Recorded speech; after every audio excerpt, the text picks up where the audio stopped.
Hey everyone, welcome back to another episode of Espresso English. I'm Ariana, and I'm here with my awesome co-host Elvis. How's it going, Elvis? Hey, Ariana. I'm doing great, thanks. And hey to all our listeners out there. We're super excited about today's episode because we've got a really cool story lined up for you. It's got suspense, action, and some really useful English tips sprinkled throughout. That's right. Today we're going to dive into a story about a girl who finds herself in a pretty intense situation. Imagine being home alone late at night and you start hearing noises downstairs. What would you do? Exactly. This story is packed with all sorts of emotions: fear, bravery, and quick thinking.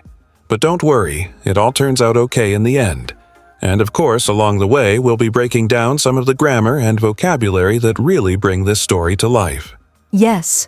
We'll be highlighting some key expressions and idioms that you can start using right away, plus some grammar points that will help you better understand how English works in real-life situations.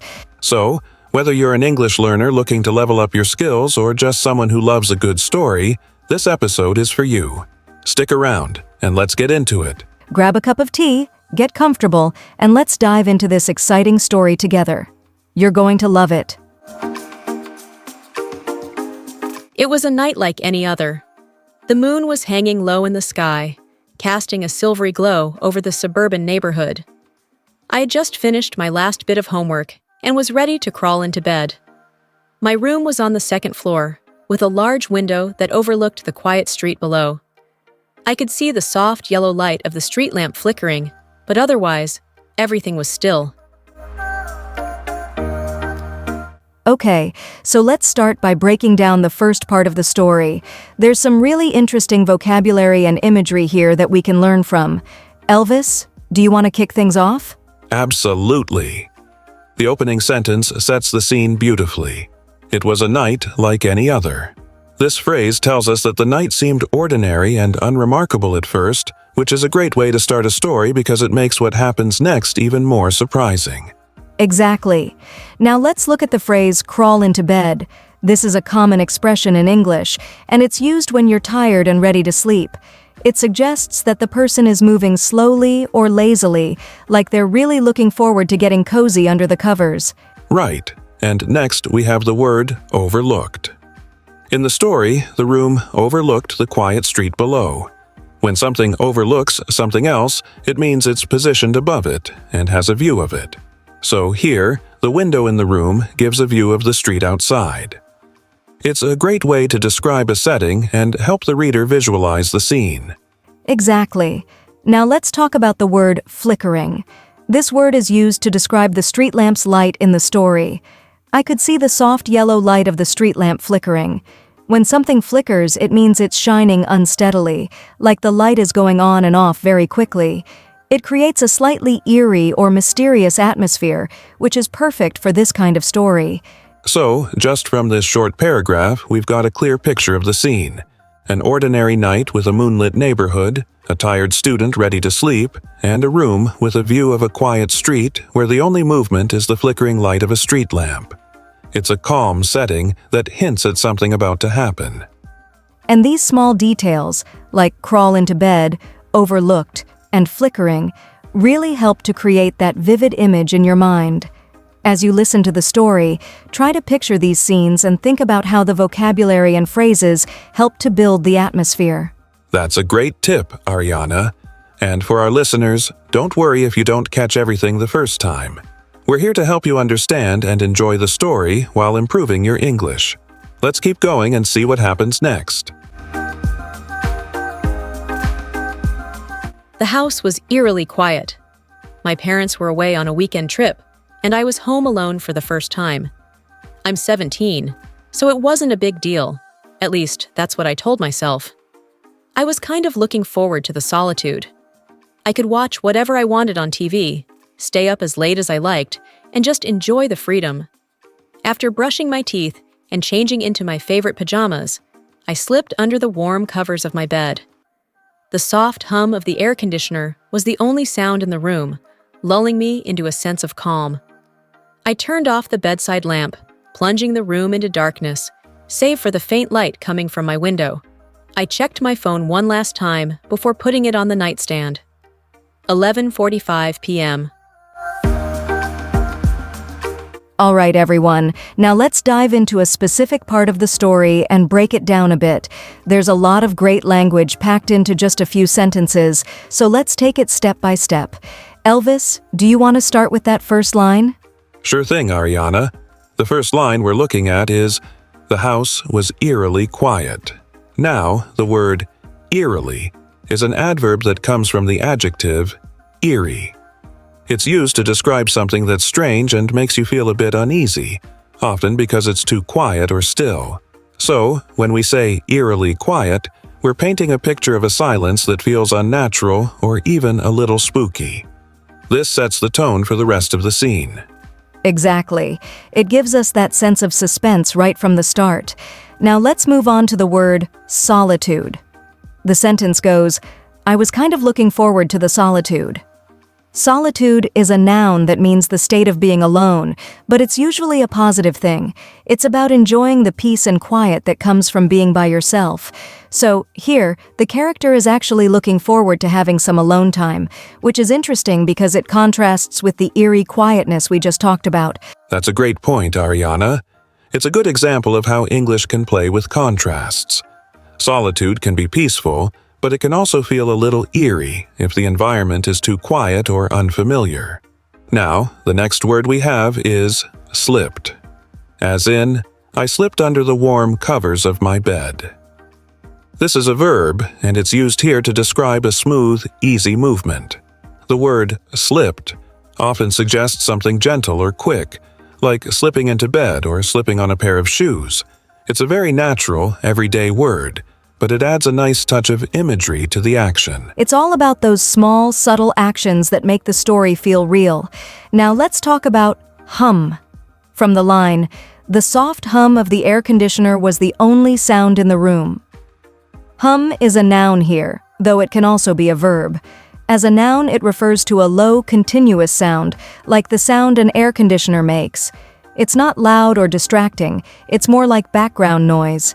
In this sentence, it helps create a calm, almost sleepy atmosphere. And that calm atmosphere is then contrasted with the word faint, which is in the phrase, "the faint light coming from my window." Faint is an adjective that means something is very light, soft, or weak. In this case, it's describing the light from the window as being dim, not very bright, just barely there. This word helps reinforce the quiet, subdued mood of the scene. Absolutely, Elvis. Each of these words, eerily, solitude, slipped, hum, and faint, adds a layer of depth to the story, making it richer and more vivid in the reader's mind. They're also great words to add to your English vocabulary because they can be used in so many different contexts. And that's what we're here for, helping you not just understand English but really use it to express all kinds of ideas and emotions. Stick around, because there's a lot more to explore in this story, and we've got some awesome grammar tips coming up next. As I drifted closer to sleep, I heard a faint noise. It was soft at first, almost like the creaking of old floorboards. My eyes snapped open, and I lay still, straining to listen. Maybe it was just the house settling, I thought. But then, I heard it again. A definite creak, louder this time, coming from downstairs. I sat up in bed, my heart beginning to race. My mind started to race too, trying to come up with logical explanations. Maybe the wind blew a branch against the house. Maybe it was just the plumbing. But deep down, I knew it wasn't any of those things. The sound had come from inside the house. I got out of bed as quietly as I could, my feet sinking into the plush carpet. I tiptoed to the door and opened it just a crack, peeking into the dark hallway. Everything looked normal. My parents' bedroom door was closed, as it had been when they left. The bathroom door was slightly ajar, but I couldn't see anything unusual. All right, everyone, let's break down some of the interesting language from that part of the story we just shared. There's a lot going on here, so we're going to take it step by step and explain the vocabulary and expressions that make this scene so vivid and suspenseful. Exactly. Let's start with the word creaking. In the story, the girl hears a faint noise, like the creaking of old floorboards. So, creaking is a verb that describes a high-pitched, squeaky sound that wood or other materials can make when they're under pressure or when they're old. You might hear this sound when you walk on an old wooden floor or when a door slowly opens. Right? And that sound immediately sets a spooky, tense atmosphere. Now let's talk about snapped open. The phrase, "my eyes snapped open," is a really dynamic way of saying that her eyes opened suddenly and quickly. The verb snap usually means to break something with a sharp sound, but here it's used to convey how fast her eyes opened, almost like a reflex, because she was startled by the noise. Good point. And that brings us to the word straining. The sentence says, "I lay still, straining to listen." Straining means putting in a lot of effort, usually to hear or see something more clearly. In this context, she's trying really hard to catch any sound, focusing all her attention on listening. Next up is house settling. This is an interesting phrase. Sometimes, especially in older homes, you'll hear small noises like creaks or cracks. This is often due to the house settling, which means the structure of the house is adjusting slightly, maybe because of temperature changes or just the natural shifting of the building over time. But in this story, she's hoping that's all it is. But deep down, she knows something more serious is happening. Now, let's talk about tiptoed. When she tiptoed to the door, it means she walked very quietly on her toes, trying not to make any noise. This verb gives us a clear picture of how careful and quiet she's trying to be. And finally, the word ajar. The story mentions that the bathroom door was slightly ajar. If a door is ajar, it means it's partially open, not fully closed, but not wide open either. It's just a small gap, which adds to the suspense because she can't see what's on the other side. These words and expressions really help create the tension and atmosphere in this scene, making it feel like you're right there with the character. As you listen to the story, try to picture each action in your mind. That will help you remember these words better. Exactly. And don't worry if you didn't catch everything the first time. We're here to help you break it down and understand it piece by piece. Stay tuned, because we'll be exploring more parts of the story and uncovering even more useful English along the way. Wow, what an intense start to the story, right? We hope you're enjoying it as much as we are. There's so much suspense and action, and we've only just begun.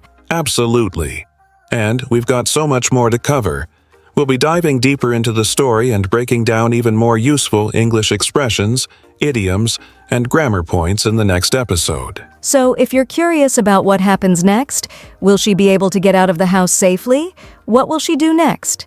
Make sure to tune in to our next podcast. You won't want to miss it. And don't forget to subscribe to our podcast and hit that notification bell so you'll be the first to know when the next episode drops. We're here to help you improve your English while enjoying a thrilling story at the same time. Thanks for listening, everyone. Keep practicing, stay curious, and we'll catch you in the next episode. Take care and see you next time.